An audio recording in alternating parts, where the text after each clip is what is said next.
महोदय, मेरा प्रश्न है, कमल विहार प्रोजेक्ट के अंदर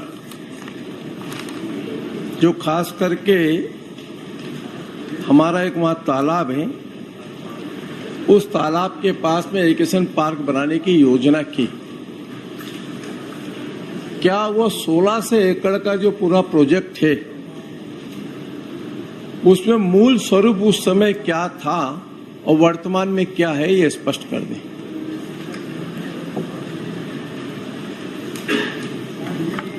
माननीय अध्यक्ष महोदय, जो सम्मानित सदस्य ने प्रश्न किया है, रायपुर विकास प्राधिकरण की कमल विहार योजना के तहत। एक सेकंड, ये प्रश्न कौशल्या विहार का है कि कमल विहार का है? क्या है नाम, क्या है उसका? कमल विहार है, कौशल्या विहार है? आप उत्तर कौशल्या विहार का दे रहे हैं, कमल विहार का दे रहे हैं? कमल विहार, कौशल्या विहार दोनों नाम में सम्मिलित है आज की तारीख में। नहीं, कि नाम कौशल्या विहार है, कमल विहार है। दो कैसे हो? एक था तो एक बाबा होगा। दोनों एक ही चीज है कि नाम को बदलेंगे? एक योजना के दो नानी हो भाई। अरे एक मिनट यार, थोड़ा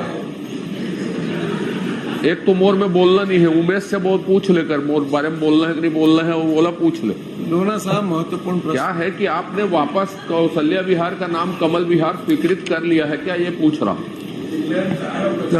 सामान्य बोलचाल की भाषा में कमल विहार पहले प्रोजेक्ट कमल विहार था, इसलिए कमल विहार कहा जाता है। कमल विहार, लेकिन पिछली सरकार ने घोषणा कर दीजिए कौशल्या विहार की जगह में। पिछले सरकार के समय में कौशल्या माता विहार नामकरण किया गया है इसका।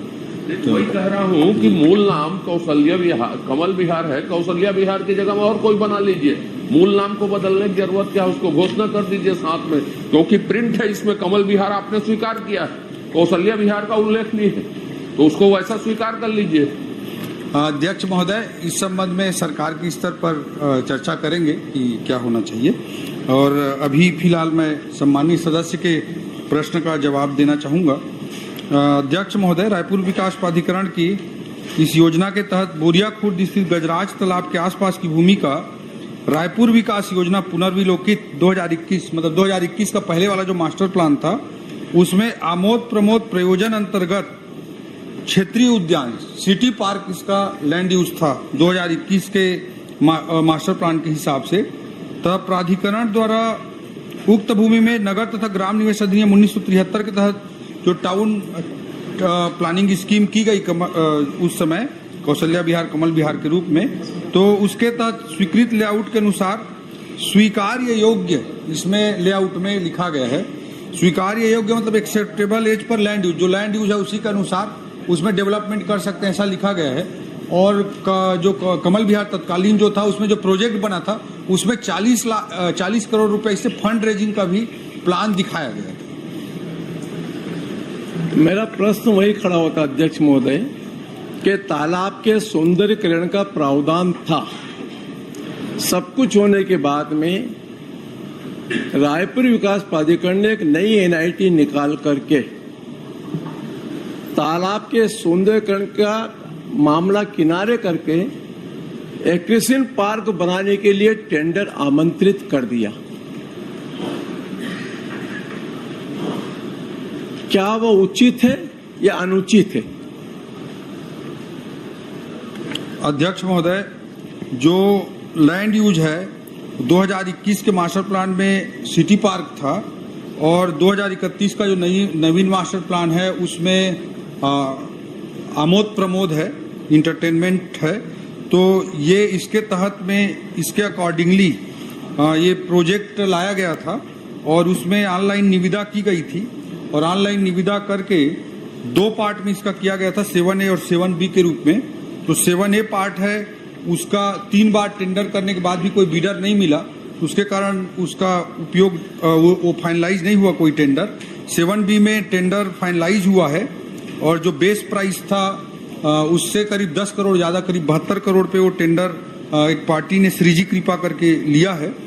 जो रॉ लैंड है उसको आमोद प्रमोद में परिवर्तित कराने की या जो भी लैंड यूज में आवश्यक चेंजेस करने की जो जिम्मेदारी है वो बीडर की है, और बीडर ने उसको आरडीए को, रायपुर डेवलपमेंट अथॉरिटी को बोला कि आप चेंज करा के दो, तो उसमें टेंडर कंडीशंस में खुद को कराना था, तो इसलिए वो कॉमर्शियल कोर्ट में चला गया और कॉमर्शियल कोर्ट ने डिसीजन दिया कि आर्बिट्रेशन में जाइए। तो मामला आर्बिट्रेशन में फिलहाल चल रहा है अध्यक्ष महोदय। माननीय अध्यक्ष महोदय, आमोद प्रमोद की परिभाषा बता दें। आमोद प्रमोद के क्या अंतर्गत काम हो सकते हैं आमोद प्रमोद में और क्या नहीं हो सकते हैं, खाली उसकी परिभाषा बता दें बस। जी, उसकी मास्टर प्लान के हिसाब से पूरी सूची है अध्यक्ष महोदय, जिस जो उपयोग किया जा सकता है आमोद प्रमोद के अंतर्गत, और आमोद प्रमोद के लैंड यूज के अनुसार ही डेवलप किया जाएगा उस प्रोजेक्ट को। उसके अंतर्गत जो स्वीकार्य चीजें की जा सकती हैं, जैसे क्लब हाउस हो सकता है, एम्यूजमेंट पार्क हो सकता है, इस तरह की चीजें उसमें हो सकती हैं। तो जो आमोद प्रमोद के अंतर्गत है उसी अंतर्गत ही उसको डेवलप किया जाएगा। और आर्बिट्रेशन में अभी जो गया है वो मैटर, वो रिस्पॉन्सिबिलिटी आरडीए की है या बिडर की है, इस कॉम्प्लेक्सिटी के कारण वो आर्बिट्रेशन में है अध्यक्ष महोदय। आमोद प्रमोद के अनुसार ही लैंड यूज का उपयोग किया जाएगा। अध्यक्ष महोदय, एक मिनट। मुराद जी परेशान है, आमोद प्रमोद का वो परिभाषा जानना चाहते हैं। आमोद का तो आप बहुत अच्छी तरीके से जानते होंगे। प्रमोद का मतलब वो होता है जो उत्तर बतलाए नहीं जाते, आप समझ गए होंगे। माननीय अध्यक्ष महोदय, नेताजी जो कह रहे हैं बहुत गंभीर प्रश्न है। मास्टर प्लान में लैंड यूज चेंज करने का प्रावधान आमोद प्रमोद में क्या था, ये मैंने पूछा आपके सामने। क्रिएशन पार्क बनाने के लिए आपने टेंडर निकाल दिया, आरडीए ने तय कर दिया, पूर्ववर्ती सरकार के मंत्री ने टेंडर को फाइनल करने के लिए अपने पास फाइल बुला के मंगा के रख ली। आमोद प्रमोद में कहीं से भी शादी घर नहीं बन सकता। माननीय आमोद प्रमोद के अंदर कहीं पर भी। माननीय राजेश मूणत जी, आमोद प्रमोद को जोर जोर से बोलने पीछे नहीं, उसका पूर्ण अर्थ संपूर्ण ज्ञाता माननीय नेता प्रतिपक्ष जी हैं, आप चाहे तो उनसे पूछ सकते हैं बिना जोर जोर से बोले, नेता प्रतिपक्ष जी से। अरे भाई, तो माननीय अध्यक्ष महोदय, प्रतिपक्ष जी के बोलिए। बहुत महत्वपूर्ण प्रश्न है और ये प्रश्न के पीछे की कहानी पूरी ये है कि आरडीए ने पहले भी एक टेंडर निकाला था और उस समय वह जमीन उनके पास नहीं थी। वह जमीन राजस्व विभाग की जमीन थी, उनके पास, उनके खाते में नहीं चली, लेकिन वो टेंडर कैंसिल हुआ।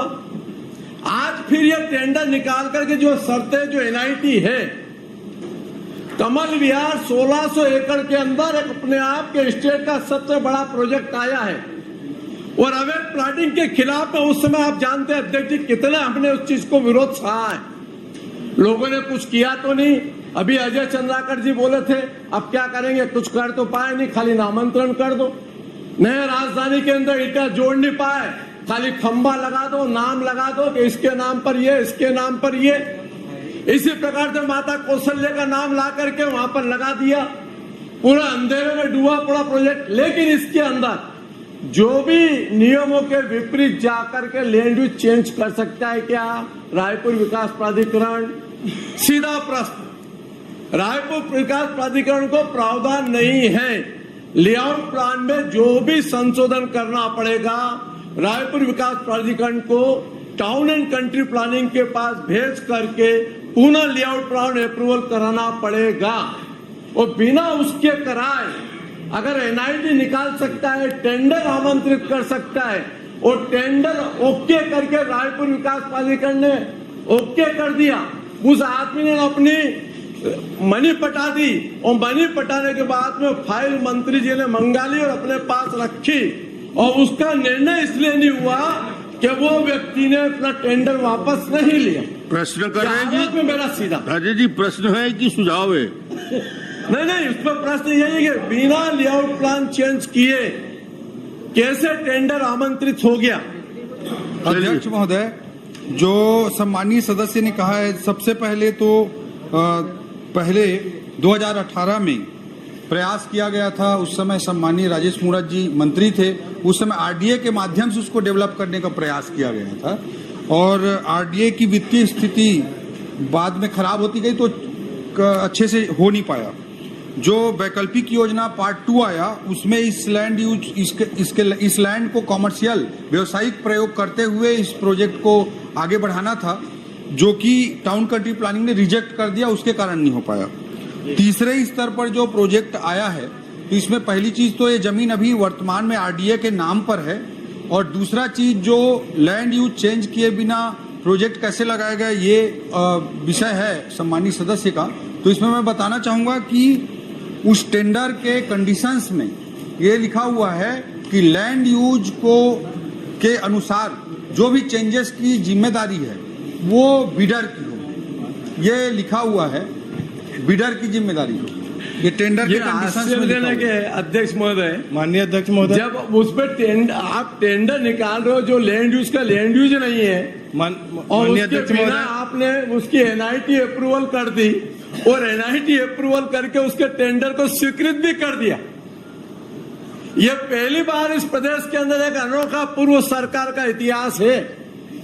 आश्चर्य लगता मेरे को, बिना माननीय अध्यक्ष लैंड यूज महोदय, चेंज किए, बिना कुछ किए टेंडर निकल गया, टेंडर अप्रूवल हो गया और वो आदमी का टेंडर मंत्री ने उसको पैसा नहीं। तो माननीय अध्यक्ष महोदय, क्या इसकी क्योंकि ये जांच करा मेरे क्षेत्र करके का दोषी विषय व्यक्ति है। के खिलाफ कार्रवाई करेंगे? एक लाइन का उत्तर, ये- इसकी जांच कराकर क्या दोषी ये व्यक्ति के खिलाफ विषय कार्रवाई मेरे क्षेत्र करेंगे? से संबंधित है।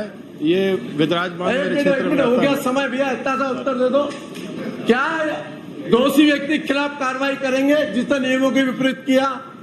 टेंडर कंडीशंस का पूरा परीक्षण कराएंगे अध्यक्ष महोदय, और जो टेंडर कंडीशंस थे उसमें बिडर को लैंड यूज चेंज कराने का था, तो इसमें टेंडर में लैंड यूज को स्पेसिफाई नहीं किया गया था, और जो वर्तमान में एग्जिस्टिंग मास्टर प्लान है उसी लैंड यूज के तहत इसको कराया। माननीय मास्टर प्लान पे आपने रोक लगा दी, नहीं, आपने हाउस में घोषणा करी मास्टर प्लान पे। जांच चल रही सर, तो जांच जब रोक खत्म नहीं ही किया हो गया। गया